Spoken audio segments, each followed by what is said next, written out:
కంటిన్యూస్‌గా 2 డేస్ ఇడ్లీ తినేసరికి బోర్ వచ్చేసింది. సో, లెఫ్ట్ ఓవర్ ఇడ్లీ పిండితో ఏం చేయొచ్చు అని ఆలోచిస్తే, సరే సాబుదానా వడ ట్రై చేద్దాము. టేస్టీగా వస్తే రికార్డ్ చేసి మీతో కూడా షేర్ చేసుకుందామని చెప్పేసి చూయిస్తున్నాను. అయితే సాబుదానాని నీట్‌గా వాష్ చేసుకొని పెరుగులో అట్‌లీస్ట్ ఒక 5 అవర్స్ అయినా నానబెట్టుకోవాలి.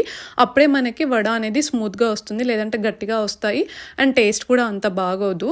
తర్వాత పచ్చిమిర్చి, ఆనియన్స్, కొత్తిమీర, కరివేపాకు, జీలకర్ర, ఉప్పు అండ్ కొంచెం అల్లం వెల్లుల్లి పేస్ట్, నానబెట్టుకున్న సాబుదానా, ఇడ్లీ పిండి, మైదా పిండి అండ్ బియ్యం పిండి అన్నీ యాడ్ చేసుకొని మనకి వడ కన్సిస్టెన్సీ లాగా చేసుకోవాలి. ఒకవేళ మీ దగ్గర ఇడ్లీ పిండి లేకపోతే మైదా పిండి అండ్ బియ్యం పిండితో కూడా చేసుకోవచ్చు. ఇవన్నీ కాదు అనుకుంటే జస్ట్ ఇడ్లీ పిండితో కూడా చేసుకోవచ్చు. లైక్ సేమ్ ప్రాసెస్, అన్నీ ఇట్లా ఆనియన్, కొత్తిమీర, కరివేపాకు, పచ్చిమిర్చి కట్ చేసుకొని చేసుకోవచ్చు. అండ్ ఇక్కడ ఇవన్నీ నీట్గా మిక్స్ చేసుకున్నాక మనం వడలాగా చేసుకోవాలి. అండ్ ఈ వడకి టొమాటో చట్నీ సూపర్గా ఉంటుంది.